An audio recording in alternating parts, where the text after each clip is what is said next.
Obreiros Evangélicos, capítulo 23. A conduta conveniente. Àqueles que lidam com as coisas sagradas, dirige-se a solene recomendação.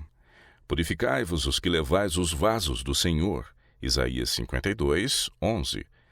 De todos os homens devem ser os mais circunspectos em palavras e ações os que têm sido honrados pelo Senhor, aqueles a quem tem sido confiado um serviço especial para realizarem.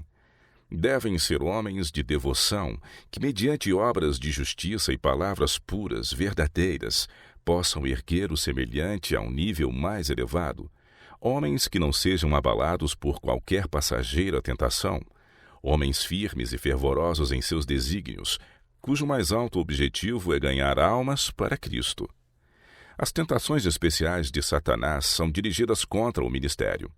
Ele sabe que os ministros são apenas entes humanos, não possuindo em si mesmos graça nem santidade, que os tesouros do Evangelho foram colocados em vasos de barro, os quais só o poder divino pode tornar vasos para a honra.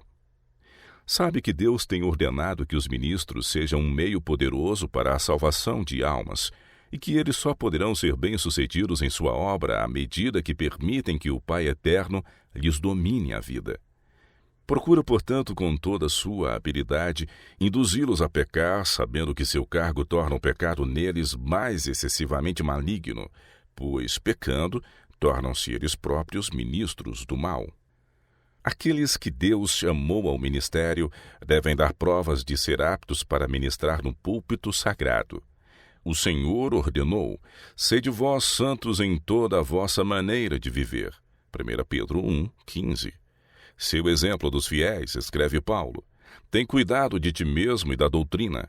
Persevera nestas coisas, porque fazendo isto, te salvarás tanto a ti mesmo como aos que te ouvem. 1 Timóteo 4, 12 e 16. Já está próximo o fim de todas as coisas. Portanto, sede sóbrios e vigiai em oração. 1 Pedro 4, 7. A questão da pureza e da discrição na conduta é uma das que deve merecer nossa atenção. Devemos nos guardar dos pecados desta época degenerada. Não desçam os embaixadores de Cristo a frívolas conversações, a familiaridades com mulheres, sejam elas casadas ou solteiras. Mantenham-se no lugar que lhes convém, com uma devida dignidade. Entretanto, podem ser ao mesmo tempo sociáveis, bondosos e corteses para com todos. Devem estar acima de tudo que tenha ares de vulgaridade e familiaridade. Isso é terreno proibido, no qual não é seguro pisar. Toda palavra, toda ação deve tender a elevar, refinar, enobrecer. Há pecado na inconsideração relativamente a essas coisas. Paulo insistia com Timóteo para que meditasse sobre tudo o que é puro e excelente, a fim de que seu proveito fosse manifesto a todos. O mesmo conselho é grandemente necessitado pelos homens deste século. Insisto com nossos obreiros quanto à necessidade da pureza em todo pensamento e ato. Temos uma responsabilidade individual para com Deus, uma obra pessoal que nenhum outro pode fazer por nós. É lutar por tornar o mundo melhor. Conquanto devamos cultivar a sociabilidade, não o façamos meramente por diversão, mas com mais elevado desígnio. Acaso não se passa em torno de nós o bastante para nos demonstrar a necessidade dessa precaução? Vêem-se por toda parte naufrágios humanos, altares de família derribados, lares arruinados. Há estranho abandono dos princípios, a norma da moral se encontra rebaixada e a terra está se tornando rapidamente uma Sodoma. Crescem velozmente as práticas que trouxeram o juízo de Deus sobre o mundo antediluviano e que fez com que Sodoma fosse destruída pelo fogo. Estamos nos aproximando do fim, quando a terra será purificada pelo fogo. Que aqueles em cujas mãos Deus colocou a luz da verdade se apartem de toda iniquidade. Andem nos caminhos da retidão, dominando toda a paixão e hábito que de qualquer modo possam vir a arruinar a obra de Deus ou lançar uma mancha sobre sua santidade. É a obra do ministro resistir às tentações que se acham em seu caminho, erguer-se acima das corrupções que arrastam a mente a baixo nível. Mediante vigilância e oração, ele pode guardar por tal forma seus pontos mais fracos, que eles se tornarão os mais fortes. Mediante a graça de Cristo, os homens podem adquirir estrutura moral, força de vontade e estabilidade de desígnio. Há poder nessa graça para os habilitar a sobrepor-se às sedutoras e empolgantes tentações de Satanás e a tornarem-se cristãos leais e devotados. Os ministros devem dar exemplo digno. Os ministros devem dar aos jovens exemplo digno, que corresponda à sua santa vocação. Devem ajudá-los a ser francos e, todavia, modestos e dignos em todas as suas relações. Eles estão semeando dia a dia uma semente que dará fruto. Devem afastar toda vulgaridade, toda frivolidade, lembrando-se sempre de que são educadores.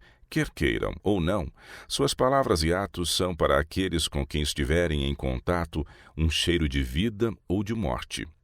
É de disciplina de espírito, pureza de coração e mente que se necessita.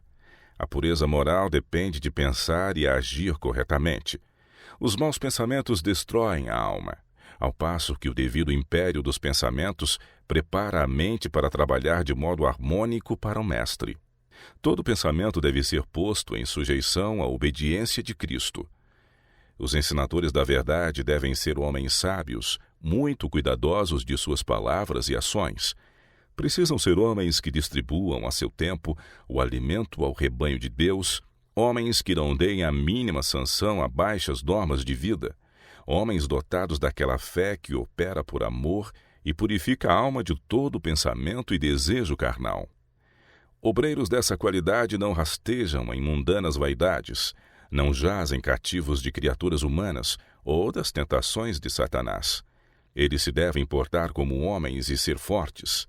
Devem volver o rosto para o sol da justiça, erguendo-se acima de tudo quanto é baixo, a uma atmosfera isenta de contaminação espiritual e moral. Aquele que vive segundo os princípios da religião bíblica não será encontrado falto de força moral. Sob a enobrecedora influência do Espírito Santo, os gostos e inclinações tornam-se puros e santos.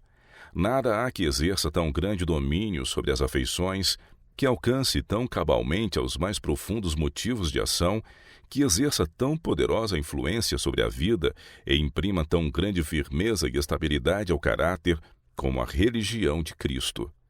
Ela conduz seu possuidor sempre para cima, inspirando-lhes nobres desígnios, ensinando-lhe a conduta conveniente e comunicando uma adequada dignidade a toda a ação.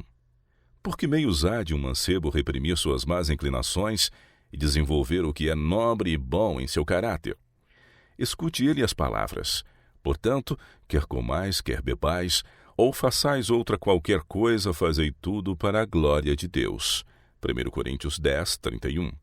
Eis aí um princípio que tem de servir de base a todo motivo, pensamento e ato.